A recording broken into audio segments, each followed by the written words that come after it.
Olá pessoal, sejam bem-vindos ao programa Entendendo a Nova Lógica Financeira. Meu nome é Bruno Diniz, eu sou especialista em inovação no mercado financeiro, também sou professor e autor dos livros O Fenômeno Fintech e a Nova Lógica Financeira. Bom, hoje o programa vai ser um pouco diferente, pessoal. Eu vou apresentar para vocês um painel que eu participei e mediei no ano de 2016 com autoridades do Reino Unido, principalmente da cidade de Londres, onde a gente falou ali quais são os principais fatores que tornaram Londres um hub fintech global. E lembrando, inclusive, a gente tem uma lista do ranking da consultoria Findexable que coloca Londres em segundo lugar global quando a gente olha para os hubs, perdendo apenas para São Francisco, mas à frente de Nova York. E em quarto lugar a gente tem a cidade de São Paulo. E o curioso desse papo é que a gente estava falando basicamente sobre como que São Paulo poderia um dia chegar ao status também de um hub. A gente tinha uma pretensão menor, um hub da América Latina, e hoje a gente já consegue enxergar assim São Paulo como um dos principais hubs globais do segmento fintech. Vale lembrar que o próprio Reino Unido, no ano de 2021, ficou em segundo lugar nos investimentos globais realizados em fintech. Foram 102 bilhões de dólares investidos globalmente, sendo que desse montante a gente teve 46 bilhões de dólares foram para os Estados Unidos e 11,6 bilhões de dólares no Reino Unido. Então, mesmo dadas as dimensões dos próprios países, a gente tem cerca de 68 milhões de habitantes ali no Reino Unido e mais de 300 milhões nos Estados Unidos. Então, a gente tem ali, comparativamente, um resultado muito interessante. E também vale lembrar que o Reino Unido tem uma regulamentação, uma das maiores regulamentações de fintechs do mundo e exporta isso para o resto do planeta. Já fizeram isso, inclusive, com coisas como o sandbox regulatório, o open banking, dentre outros. Então, vou deixar para vocês aqui o vídeo, espero que gostem, não esqueçam também de assinar o canal, dar o seu like, ativar a notificação para que vocês também possam continuar vendo os próximos vídeos que eu vou soltar semanalmente aqui no canal. Um forte abraço para vocês e bora pro vídeo. Well, before we jump in the questions, I have some figures here about the London. You can check that of the fintech scene in London. So basically, London, the importance of fintech have been grown in London in the few years ago. But we have now around 6.6 billion, according to a Treasury statement, in revenues were generated by fintech companies last year. So it's a very expressive number. And we also have about 60,000 people working in Britain into the fintech segment. So I would like to ask from you, what does make a great fintech environment? So just to understand what you did right to really achieve these numbers and such an incredible environment for this segment. I think we all have different sort of perspectives on it. I can sort of go from an infrastructure point of view, which is, I think, where it starts, because London, as was mentioned in the video, has been the world's leading financial center for, it's actually now going on to centuries if you go all the way back to when maybe there was trading with Romans, for example. But being one of the financial centers of the world and now leading the world for the last 2 years, we have an existing financial services institution which contributes, I think it's more than 10% of the UK's GDP. It has 250 of the world's banks with their headquarters in London, which does mean, by the way, that there are more banks, US banks, that have their headquarters in London than even in New York City. And so you start with a traditional and existing or an incumbent financial services industry. That's where it comes from. And then you add to that or overlay what's really happened with digital technology and everything that's come about over the last few years, or maybe close to a decade. And that's where you're seeing fintech, or I think technology as it's applied to financial services. And then thankfully, we've had a really strong regulatory environment and progressive regulators who have been really encouraging of entrepreneurs and of the ecosystem in trying to bring about greater innovation and, frankly, competition within a very old industry.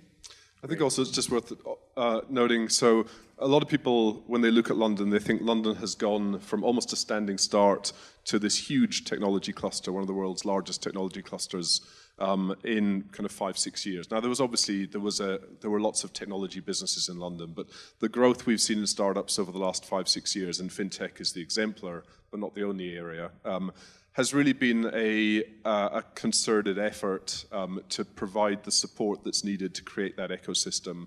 So back in 2010, our then Prime Minister and then Mayor stood up and said, we want London to become the startup ecosystem for Europe. We want London to be the best place in the world to imagine, to create, to start up, to scale up, to globalize a business.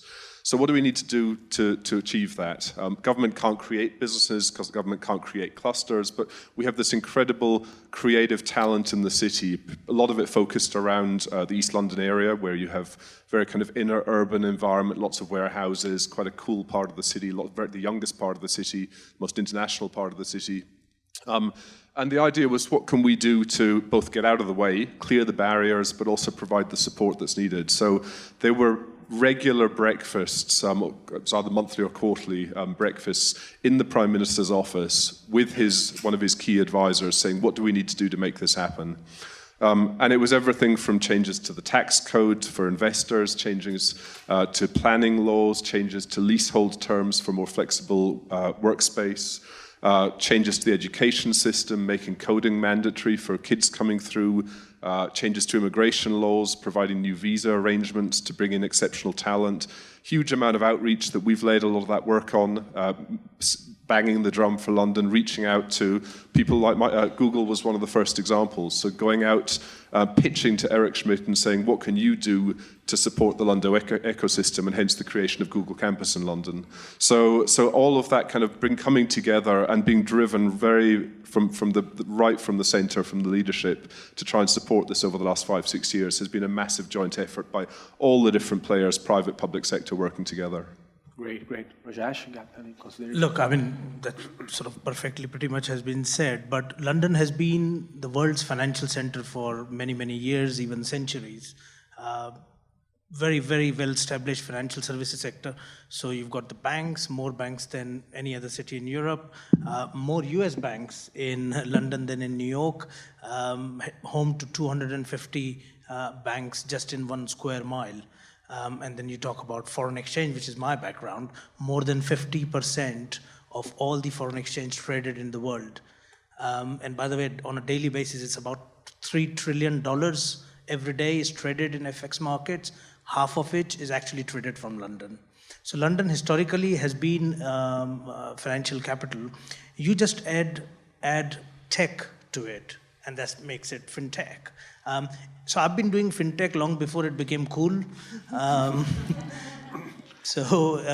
actually, in 2005, when I set up my own business, it was, we were one of the first companies in the world to have an online money transfer system on a sort of real-time pricing, bringing about more transparency in the business. So if you put sort of financial sector, you put entrepreneurs and technology together, you can very well do it. And one of the most important thing is to have a good talent pool. And London is like a magnet, and it attracts people, the best and the brightest from around the world. And you'll be surprised, a lot of startups in fintech sectors have actually been set up by people who are not from London. But they came to London and they set up businesses there. Great. So London is open. So that's London is open. Yeah, sure. I'm going to say that a few times today, so don't get...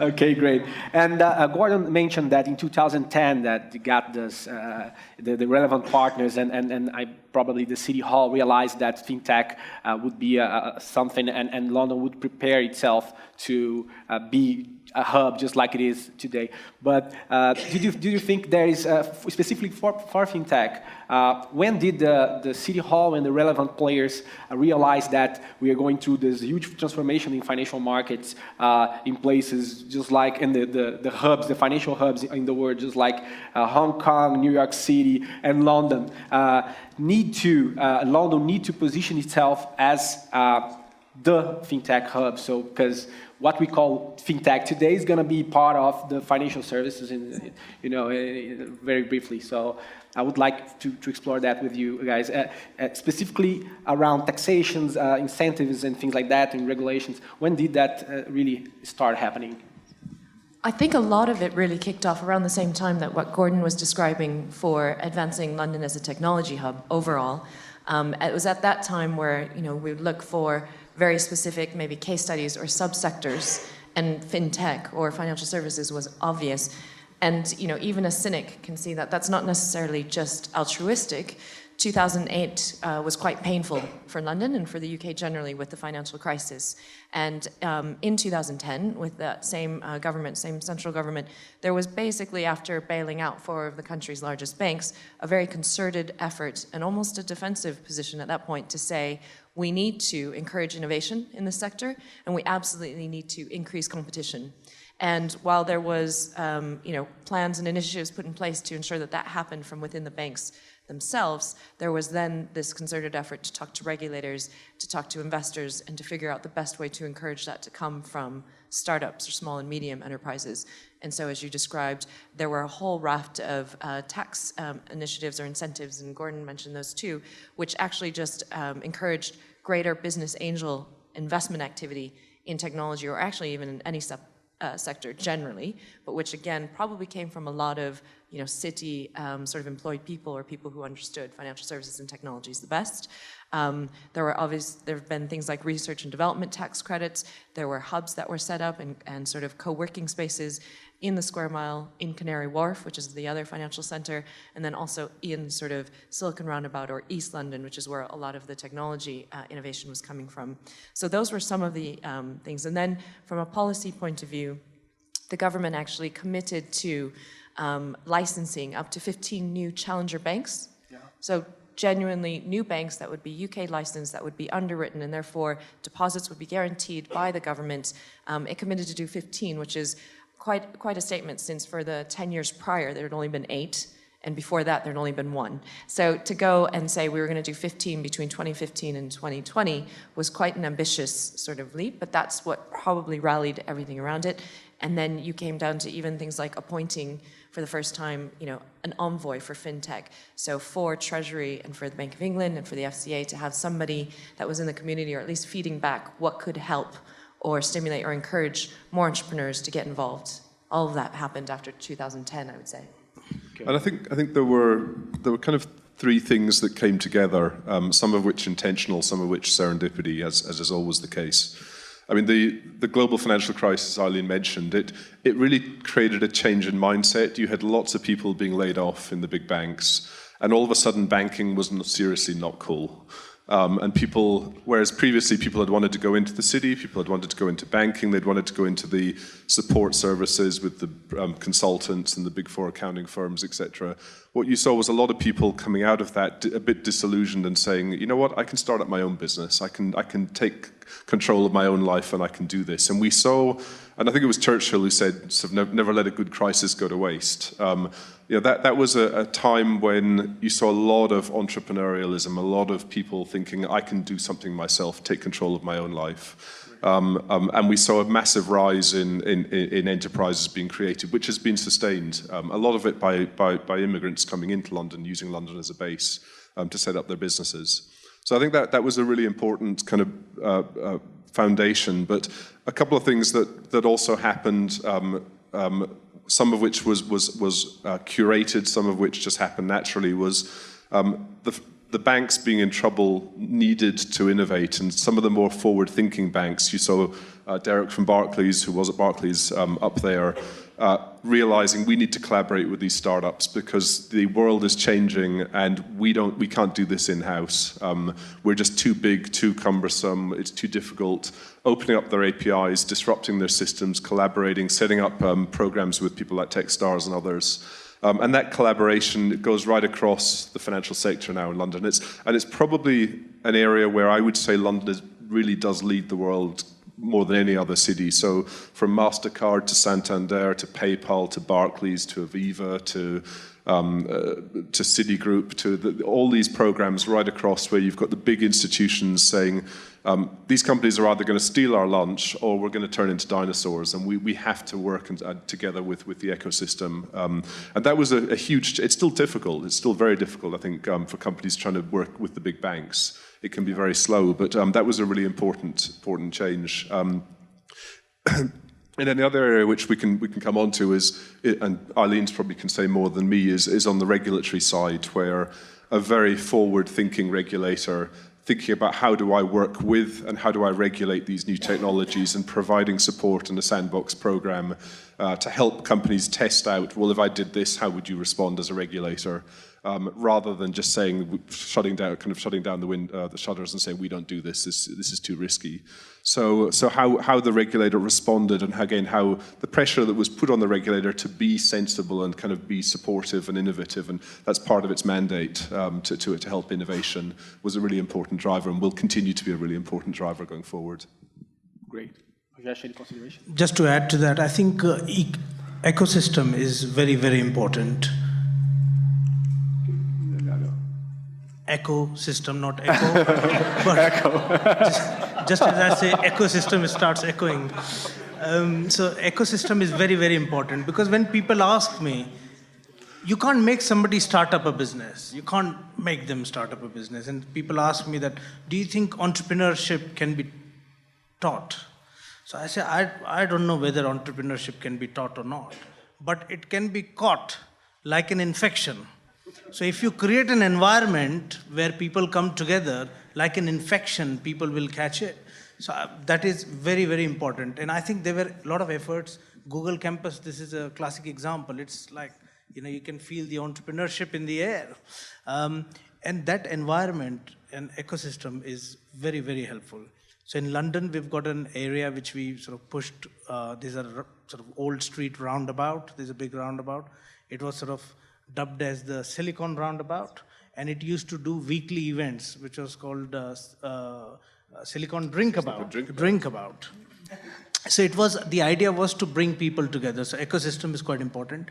Secondly, from a regulatory perspective, I'll give you an example of my own industry, which is payment services. So up until 2009, 2010, we were not regulated by European regulations in the payment services. So, and UK regulators were very progressive. So just to give an idea, that in UK there was 3,000 payment services businesses, 3,000. And in France there were 2. Because to do the same to provide the same service in France, you required a banking license. So in remittance industry, there were 3,000 payments businesses. So in 2009, when the European regulations came and Payment Service Directive came into action, it immediately put the British companies at the forefront. So we were one of the first companies to go out in Europe and actually tap into the market there. And UK industry flourished very, very well. So regulators have got a very important role to play, and they have to be very proactive in supporting the fintech startups. Great. And I would like to explore with Eileen. Eileen, as you came from the US, you are American, right? I would like for you to compare Silicon Valley environment and so we got that Silicon Valley environment versus London and the UK environment for fintech specifically, because I think there are some advantage that the last one got. So. Okay, sure. Yeah, I like it. I have my own graphic. I wanted like music and fireworks. No, it's a good question. It's a fair question, but actually it's almost unfair to Silicon Valley, because having been there, I did live there for 10 years before I moved to London, 12 years ago now.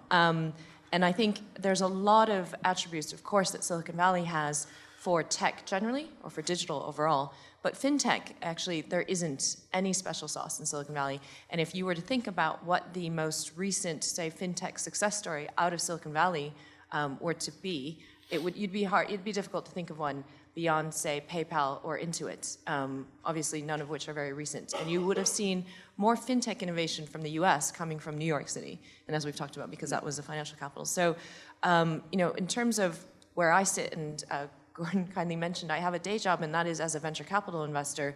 When we think about where we want to deploy our capital, where we make investments, and where we're looking at fintech, Silicon Valley is not of interest at all. It could be if we were wanting to invest in a new social network or something else that's technology related, or maybe a marketplace. But if it's financial services, you don't have financial services experts or people who have come from that industry out in California. Those people are in New York. They're not in California.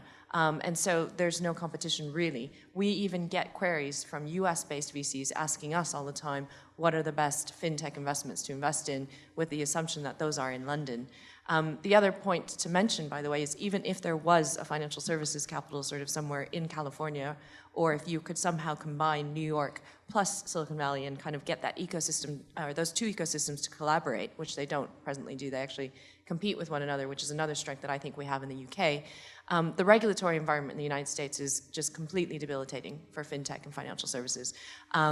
There's a reason why Facebook still doesn't do person-to-person payments within Messenger or within the Facebook platform, even though it started to apply for state-by-state banking licenses in the US even before it went public.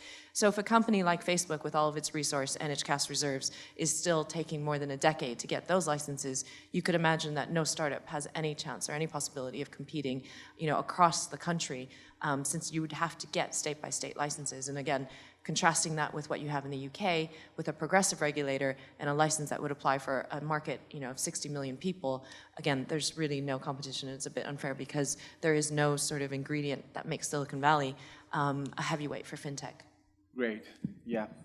Well, another question I would like to explore with you guys is that the British government recently established a fintech cooperation with places just like Australia, Singapore, Korea, and United Kingdom. So the United Kingdom got this cooperation with all those different countries. I would like to explore with you what, in practice, how those agreements work in practice, and when could we see something like that with Brazil, just like Chetna mentioned previously. So the fintech bridges are very specifically, I think there's a number of things, because actually Australia technically wasn't a fintech bridge with a capital B, although obviously there's a strong collaboration between the regulators. But fintech bridges, capital B, was a sort of a concept, an initiative, as you sort of pointed out, that the government actually decided would make a concerted effort and focus on building up UK fintech early this year. So only in 2016 was it first announced in February. And then the very first bridge, again with a capital B, was announced with Singapore in March, and then just actually 2 weeks ago with South Korea. And in those contexts, a fintech bridge, so UK Singapore, UK Korea fintech bridge, is where the regulator or the Financial Conduct Authority in the UK has an agreement with the regulator in that other country. So in Singapore, it's the Monetary Association of Singapore, so MAS, and they actually agree to develop and to collaborate on best practices for regulating the industry, but then also referring regulated companies from each of its own regimes to the other. So it's not necessarily an automatic passporting, but where, for instance, the company Rajesh started was UK regulated. The FCA in the UK could say to Singapore, this was regulated, here is the sort of dossier, these are the requirements, and it should accelerate any process by trying to get a Singapore license, for example. So that's the intent there, and to make sure that the regulators are in sync. I think there's great interest in doing something like that with Brazil. Obviously, that would, I'm sure, be led by Sao Paulo, as the ecosystem here is the strongest.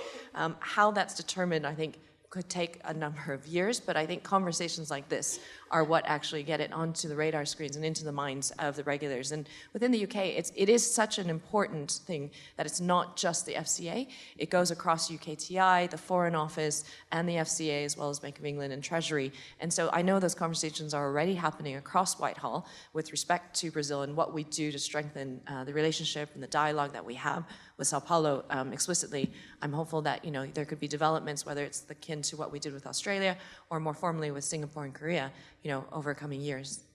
And I think also just to add to that, in addition to the regulatory piece, which is key and which is really, really important in this, because that's what opens the doors. There's also a lot of the softer stuff which can be done in the interim, and we've been talking to SP Negocias about how we can work together on this.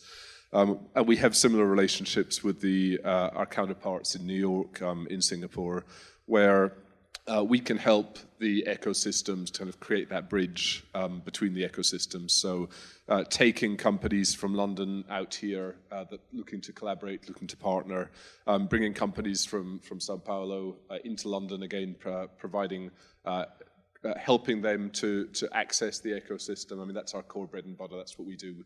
Introducing them to the regulators, introducing them to the corporates, introducing them to the investor community, running pitching events for the two cities working together, creating events like London Technology Week, like Sao Paulo Technology Week. How do we bring those two events together?